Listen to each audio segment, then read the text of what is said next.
श्री रामकृष्ण लीला प्रसंग स्वामी शारदानंद जी द्वारा लिखित पाठ संख्या 187। गुरु भाव से अपने गुरु वर्ग के साथ संबंध, तंत्रोक्त पशु, वीर तथा दिव्य भाव।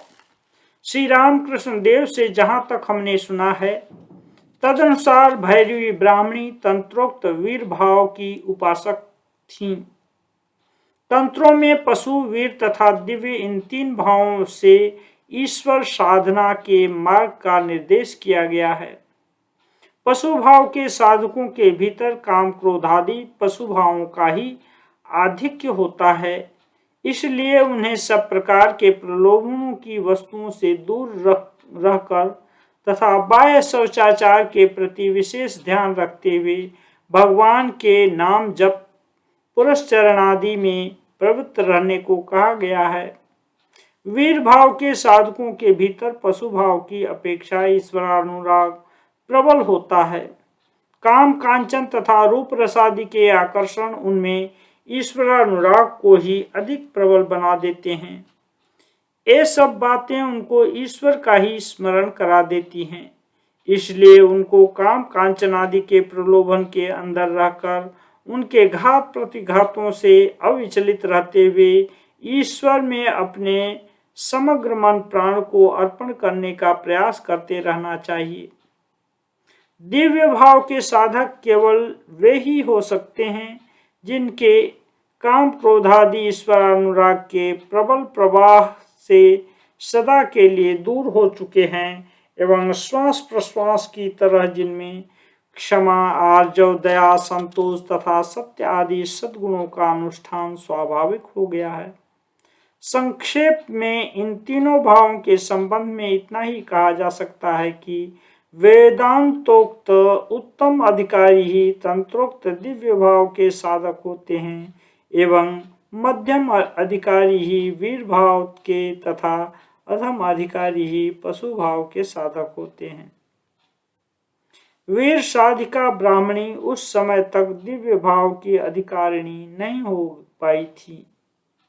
वीर भाव के साधन में अग्रगण्य होने पर भी भैरवी ब्राह्मणी तब तक दिव्य भाव की अधिकारिणी नहीं हो पाई थी।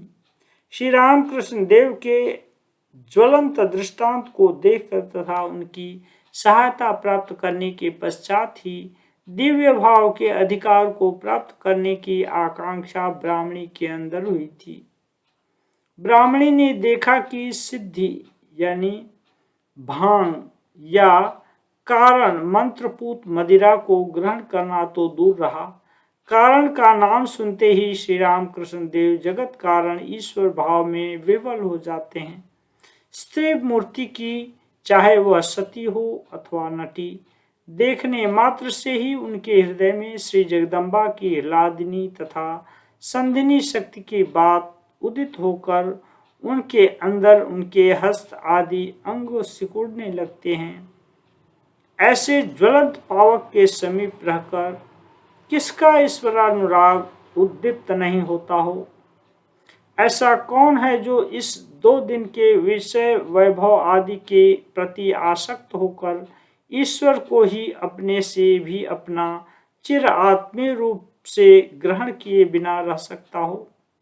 इसीलिए हम यह सुनते हैं कि ब्राह्मणी ने पहले अपने जीवन के अवशिष्ट काल को तीव्र तपस्या में व्यतीत किया था और किसी के साथ श्री रामकृष्ण देव के विशेष मिलने जुलने से अथवा अन्य किसी ईश्वर भक्त साधक के प्रति उनके द्वारा अधिक सम्मान प्रदर्शित किए जाने पर ब्राह्मणी के हृदय में ईर्ष्या का उदय होता था। यह बात भी हमने श्री रामकृष्ण देव के श्रीमुख से सुना है।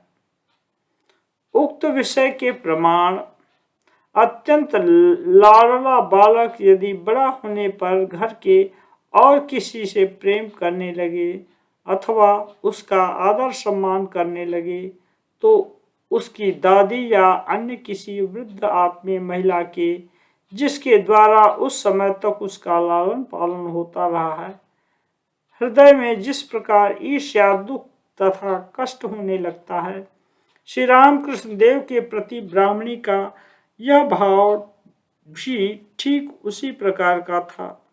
यह बात सहज ही में हृदयंगम की जा सकती है, किंतु ब्राह्मणी सदृश ऐसी उच्च स्तर की साधिका के हृदय में इस प्रकार के भाव का उदय होना उचित नहीं है था, जिन्हें श्री रामकृष्ण देव को खाते पीते सोते उठते बैठते 24 घंटे दिन रात इतने काल तक सारी अवस्थाओं में सब प्रकार से देखने का अवसर प्राप्त हुआ था। उनके लिए ऐसा होना न्याय संगत नहीं था।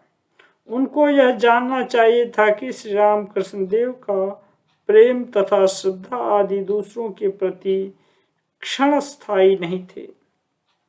उनको यह विदित होना चाहिए था कि श्री रामकृष्ण देव ने उनके प्रति एक बार जो श्रद्धा अर्पित की थी वह सदा के लिए ही उन्हें अर्पित की जा चुकी थी। उसमें कभी ज्वार भाटा उपस्थित नहीं होता था, किंतु हाय माई प्रेम तथा नारियों का हृदय, तुम सदा ही अपने प्रेम पात्र को सर्वदा के लिए बांध कर अपना बना रखना चाहते हो, उसे तनिक भी स्वतंत्रता नहीं देना चाहते। तुम यह समझते हो कि स्वतंत्रता मिलते ही तुम्हारे प्रेम पात्र फिर तुम्हारे नहीं रहेंगे, तुमसे भी अधिक और किसी से प्रेम करने लगेंगे। तुम यह नहीं समझते हो कि तुम्हारी आंतरिक दुर्बलता ही तुम्हें इस प्रकार आचरण करने की शिक्षा देती है। तुम यह नहीं समझते कि जो प्रेम पात्र को स्वतंत्रता नहीं देता, जो अपने को संपूर्ण रूप से विस्मृत कर प्रेम पात्र जो कुछ चाहता है उसमें आनंदानुभव नहीं कर पाता, वह प्रेम प्रायः स्वल्प काल में ही विनष्ट हो जाता है। अतः वास्तव में यदि किसी के प्रति तुम्हारा हार्दिक प्रेम है तो तुम्हें निश्चिंत रहना चाहिए। तुम्हारा प्रेम पात्र सदा तुम्हारा ही बना रहेगा और वह विशुद्ध निस्वार्थ प्रेम केवल तुमको ही नहीं अपितु उसको भी अंत में ईश्वर दर्शन कराकर समस्त बंधनों से मुक्त कर देगा। श्री रामकृष्ण देव की कृपा से ब्राह्मणी के अंदर आध्यात्मिक अभाव बोध का जागृत होना तथा तपस्या के लिए उनका प्रस्थान। ब्राह्मणी उच्च स्तर की प्रेमिका साधिका थी। ब्राह्मणी उच्च स्तर की प्रेमिक साधिका होती हुई भी पूर्वोक्त बात को क्यों नहीं समझ पाई अथवा समझकर भी उस संबंध में दृढ़ धारणा बनाने में क्यों समर्थ नहीं हुई, यह हमें अत्यंत आश्चर्यजनक प्रतीत होता है, किंतु वास्तव में उनके भीतर उस धारणा का अभाव था और सौभाग्यवश श्री रामकृष्ण देव के गुरु बनने के कारण भी उनके हृदय में इस प्रकार के भावों का क्रमशः उदय होने लगा था कि मैं सबसे श्रेष्ठ हूँ, सदा सब लोग मेरी ही बातों को मानकर चलें, इसके बिना उनका कल्याण नहीं हो सकता। हमने सुना है कि श्री रामकृष्ण देव कभी कभी श्री माता जी को जो शिक्षा प्रदान किया करते थे उससे भी उन्हें ईर्ष्या होती थी। हमें यह विदित है कि श्री माता जी उनके इस भाव से सदा भयभीत तथा संकुचित रहा करती थी। हमें यह विदित है कि श्री माता जी उनके इस भाव से सदा भयभीत तथा संकुचित रहा करती थी। अस्तु अंत में श्री रामकृष्ण देव की कृपा से ब्राह्मणी को अपने हृदय की उस दुर्बलता का परिचय प्राप्त हो गया तथा उन्होंने यह अनुभव किया कि ऐसी स्थिति में श्री रामकृष्ण देव से दूर रहने पर ही वे अपने हृदय के उस भाव पर विजय प्राप्त कर सकेंगी। साथ ही उन्होंने यह उपलब्धि की कि श्री रामकृष्ण देव के प्रति उनका यह आकर्षण सोने की सांकड़ के द्वारा बंधन के सदृश होने पर भी उसे त्याग कर उन्हें अपने अभिष्ट मार्ग की ओर अग्रसर होना पड़ेगा। हमारी यह स्पष्ट धारणा है कि इसीलिए ब्राह्मणी ने अंत में दक्षिणेश्वर तथा श्री रामकृष्ण देव के संग का परित्याग किया था। रमता साधु तथा बहता पानी कभी गंदा नहीं होता। यह सोचकर संग रहित हो उन्होंने अपना शेष समय तीर्थाटन तथा तपस्या में संलग्न रहकर व्यतीत किया था। यह कहने की आवश्यकता नहीं कि श्री रामकृष्ण देव के गुरु भाव की सहायता से ही ब्राह्मणी के भीतर इस प्रकार की चेतना का संचार हुआ था।